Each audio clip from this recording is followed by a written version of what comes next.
जंगल में घोड़ी अपने बच्चे को जन्म देती है। उसका बच्चा बहुत प्यारा था। वह उसके लिए जंगल से ताज़ी घास लेने जाती है। घोड़ी के चले जाने के बाद वहां पर एक भूखा दुष्ट शेर पहुंचता है। वो घोड़ी के बच्चे को देखकर बोलता है, ये तो ताजे मांस का घोड़े का बच्चा है, इसे खाने में तो बड़ा मजा आएगा।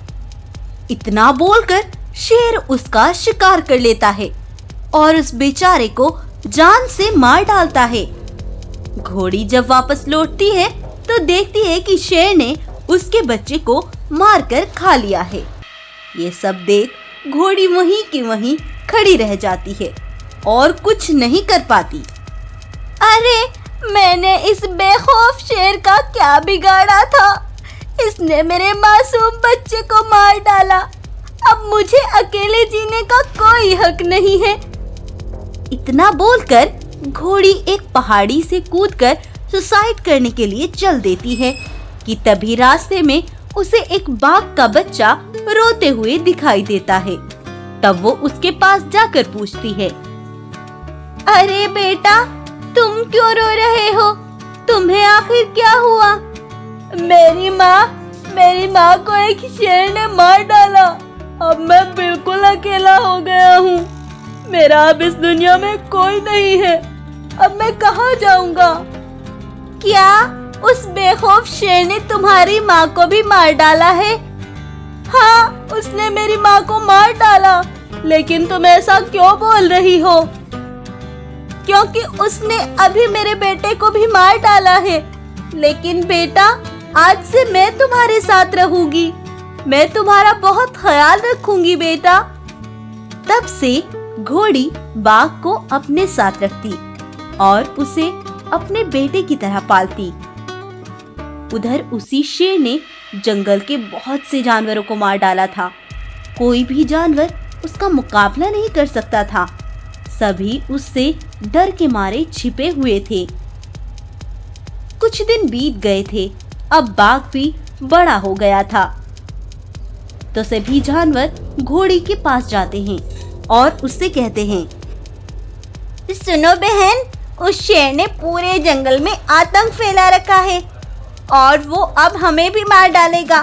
तुम हमारी मदद करो बहन। तुम चिंता मत करो, मेरा बेटा बाघ उसका अंत करेगा और साथ ही मेरे बच्चे और अपनी माँ बाघिन का बदला भी लेगा।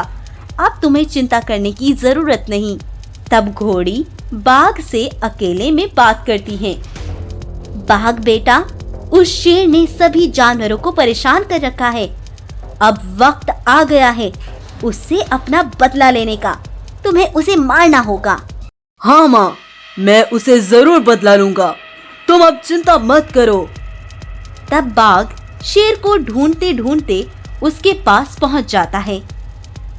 शेर, तुमने मेरी माँ को मार डाला था ना? तुमने बिल्कुल अच्छा नहीं किया था। अब तुम्हें उसका अंजाम भुगतना पड़ेगा।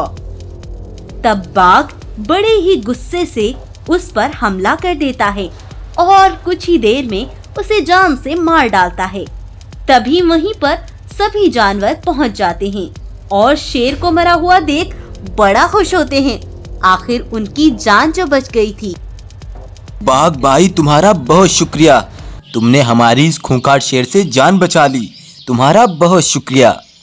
तब से जंगल के जानवर बाघ को ही जंगल का राजा बना देते हैं और बाघ अब अपनी प्रजा का बड़े अच्छे से ख्याल रखता है और सभी जानवर भी मजे से सुख शांति के साथ अपना जीवन व्यतीत करने लगते हैं। तो अगर आपको आज की ये स्टोरी जरा भी इंटरेस्टिंग लगती है तो इसको लाइक, शेयर एंड सब्सक्राइब करना ना भूलें। एक जंगल में बाघिन अपने 2 बच्चों को जन्म देती है। बाघिन के दोनों ही बच्चे बहुत सुंदर थे। बाघिन अपनी दोनों ही बच्चों का बड़े अच्छे से ख्याल करने लगती है। उधर शेर को भी यह बात पता चलती है कि बाघिन ने 2 बच्चों को जन्म दिया है। तो शेर भी बाघिन से मिलने चला आता है। अरे बाघिन, बधाई हो, तुम्हारे दोनों ही बच्चे बड़े सुंदर हैं। भगवान इनकी लंबी उम्र करे। बहुत शुक्रिया शेर, बहुत शुक्रिया। आज हम दोनों काफी दिन बाद मिले हैं, तो मैं सोच रहा हूँ कि हम सब आज भोजन भी एक ही साथ करें। हाँ हाँ शेर, क्यों नहीं, जरूर। सुनो बेटा, तुम दोनों आराम से घर पर रहना, हम दोनों भोजन लेकर आते हैं। इतना बोलकर शेर और बाघिन भोजन की तलाश में चले जाते हैं। अब काफी समय बीत गया था। शेर बाघिन के बच्चों की तरफ अकेला आ रहा था। यह देखकर दोनों बच्चे शेर से बोलते हैं, शेर अंकल, हमारी माँ कहाँ गई? वो वापस क्यों नहीं आई? तब शेर दुखी मन से कहता है, मुझे माफ करना बच्चों, मैं तुम्हारी माँ को उन शिकारियों से नहीं बचा सका। मैंने बहुत कोशिश की, लेकिन वो बाघिन को मारकर अपने साथ ले गए। मुझे माफ करना। यह सुनकर दोनों बच्चे बहुत रोने लगते हैं। हमारी माँ हमें अकेला छोड़कर चली गई। हम अपनी माँ के बिना कैसे रहेंगे? अब हमारा ख्याल कौन रखेगा? बेटा, कभी तुम्हें कोई चीज की जरूरत हो तो मुझे आकर बता देना, ठीक है? इतना बोलकर शेर चला जाता है। वहीं किसी दूसरे जंगल की एक मादा सुअर चलते चलते इस जंगल में पहुंच जाती है। बाघिन के बच्चों को रोता देख मादा सुअर उनके पास जाकर बोलती है, क्या हुआ बच्चों, तुम रो क्यों रहे हो? क्या बात है? हमारी माँ हमें छोड़कर चली गई है। अब हम बिल्कुल अकेले हैं। अब हम किसके साथ रहेंगे? दोनों को रोता देख मादा सुअर को उन पर बहुत रहम आता है। वह उनसे बोलती है, रो मत बेटा, आज से मैं तुम्हारे साथ रहूंगी। मैं रखूंगी तुम्हारा ख्याल। मैं कभी तुम्हें तुम्हारी माँ की कमी महसूस नहीं होने दूंगी। तब से मादा सुअर ही दोनों बच्चों का बड़े अच्छे से ख्याल रखने लगती है और समय पर उन्हें भोजन लाकर देती थी। कुछ दिन तो ऐसे ही बीत गए थे। एक बार मादा सुअर दोनों बच्चों को जंगल की सैर करा रही थी। तभी उसे एक गड्ढे में से किसी के चिल्लाने की आवाज सुनाई देती है। तुम दोनों रुको यहीं पर, मैं अभी जाकर देखती हूँ।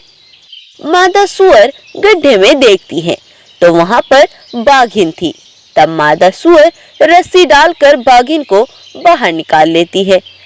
अपने बच्चे को खड़े देख वो भागते हुए दोनों के पास जाकर उन्हें अपने गले से लगा लेती है। मेरे बच्चों, तुम्हें मुझसे कोई दूर नहीं कर सकता। देखो, मैं अब वापस आ गई हूँ बच्चों। माँ, तुम कहाँ चली गई थी माँ?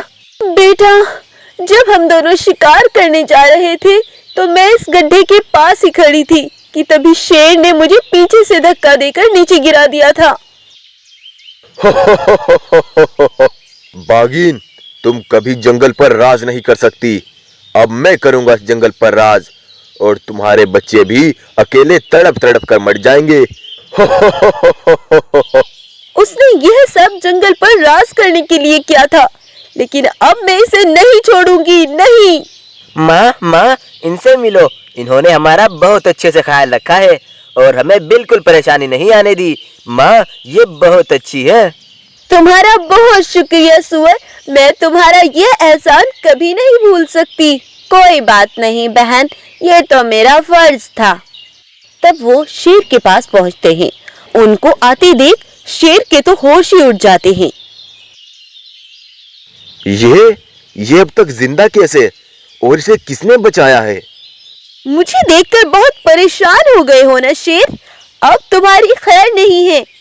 तब बाघिन एक ही खतरनाक वार में उसे जान से मार डालती है और इस धोखेबाज शेर का वहीं पर अंत कर देती है। फिर से वो सभी जंगल में मिलजुल कर एक साथ रहने लगते हैं।